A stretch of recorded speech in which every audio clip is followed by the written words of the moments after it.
uncertainties.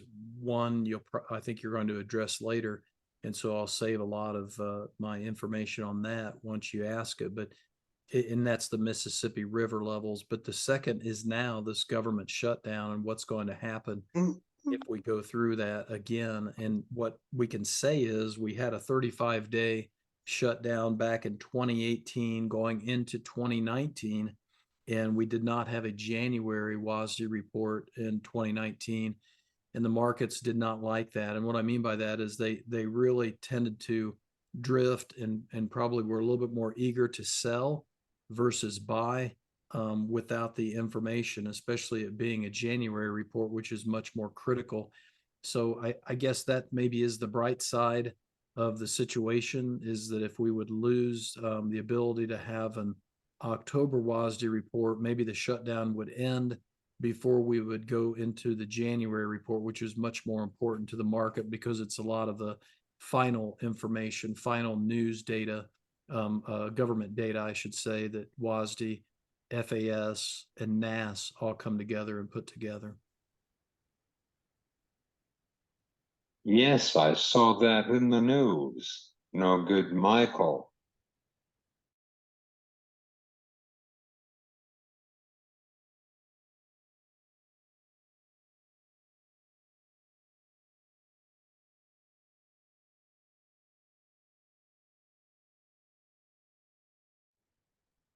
What do you recommend? For there are no world agricultural supply and demand estimate report on next month if they don't pass it.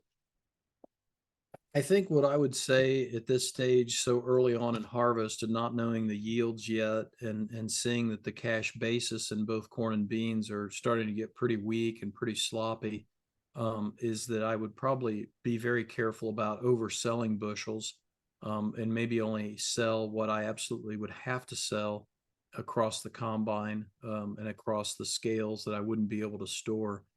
One of the things that I do think that will probably give us a little bit more grief is the idea that, and I'm not sure this makes sense fundamentally and should be what the market does, Caesar, is that whenever we have something like this, it tends to be a situation where the market actually buys the US dollar as a safe haven. And that's a really negative feature in the commodity markets. It has been for quite some time, even without the government shutdown fears. We continue to see the Federal Reserve raise their rates. They continue to say they're going to essentially kill inflation. And, I'm becoming more and more concerned about a recession for the United States as we end this year. So we're going to go into the fourth quarter of 2023 next week. I'm very nervous about the fourth quarter of 2023 and the first quarter of 2024 in terms of a recession. And I'm not so sure that the cattle markets on Tuesday and also the equities markets on Tuesday aren't getting nervous about that as well. My mindset is if you have to sell kind of in the dark because you don't have all the fundamentals, I would be more aggressive on soybeans than corn across the scales off the combine, simply because of the profit per acre. And I do think that the wheat is trying to make a bottom here for the season in September, and that should support the corn especially. And so I guess I would probably say try to sell as little as possible. And then if you have to sell, maybe do more beans at this stage of the game than you would the corn. And I'm very sensitive to saying that because I know some of the bean basis is down to -60, -70 cents a bushel. That would be very hard for me to sell into. I agree with you on recession is looming, unfortunately.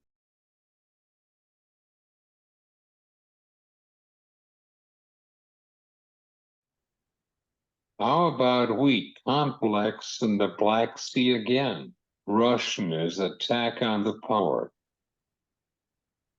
Yeah, you bring up a huge point. I still feel as though that we've had now 2 nights in a row that Russia is attacking grain ports, infrastructure, granaries along the ports, and in different locations. One along the Black Sea, port of Odessa, and the other along the Black Sea / Danube River.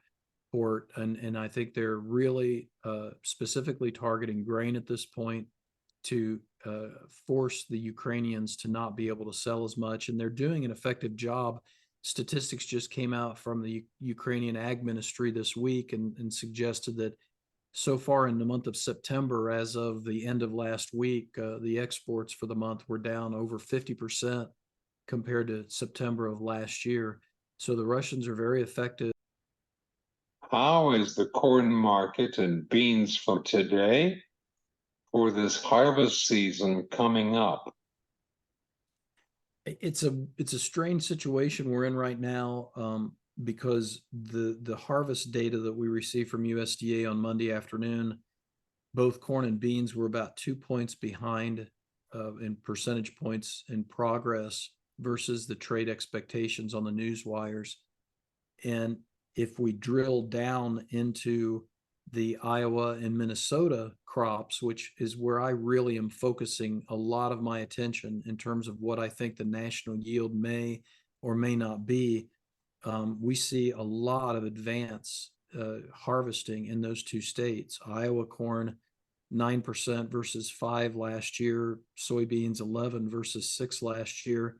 It's even more extreme and progressed in the Minnesota crop. In the corn for Minnesota, they were 11% harvested as of yesterday versus 1% last year, and 19% harvested in soybeans versus 4% last year. And so I think there's still a lot of question about what the yields are going to be in Iowa and Minnesota. I'm inclined to think the faster you go through harvest, the less yield you have, because you're getting through the crop a lot faster. So if we keep up with a much faster.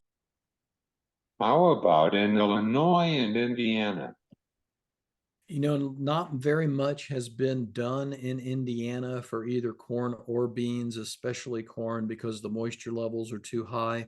I would say that Northern Illinois is in the same situation. I would say that generally speaking, those two states, much more soybeans have been pulled out of the fields than corn at this point. And for the most part, producers are very happy and pleasantly surprised by the yields versus what their expectations were. I'm not too surprised. I don't think USDA is too surprised because of the weather pattern. Indiana, especially, and Eastern Illinois, both were able to have in terms of cool. How about in Illinois and Indiana? Not very much has been done in Indiana for either corn or beans, especially quarter of next year. And that kind of ties into the recession and the consumption. And I think generally speaking, when you look at 2022 and 2023, especially, the cattle, the soybeans, and the equities markets all had kind of generally speaking, a demand-led rally to them. And as I said before, a buy the break type mindset. I see that starting to give way now potentially. And that's Finally, what is your opinion on the weather models in the middle of the country? I think this beginning of fall gave us a chance to break the cycle of a high pressure ridge that has been dominating ever since August. It looks as though that high pressure ridge is coming back, and it's centered over Missouri.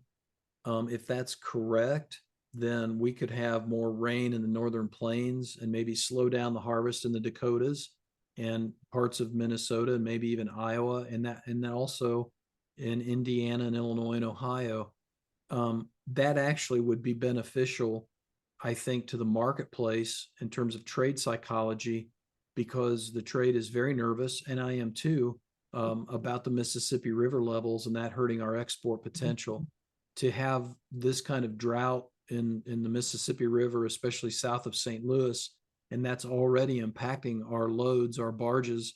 USDA has suggested last week that we had lost about 25% of normal in terms of barge shipments last week because of the low river levels. We need to replenish that moisture immediately so that we don't hurt our fall harvest basis levels even more. And I think the futures traders are very well aware of that, because between the strong dollar and the low Mississippi River levels, that's only going to keep us from exporting more of our agriculture grains and commodities and be able to bring fertilizer.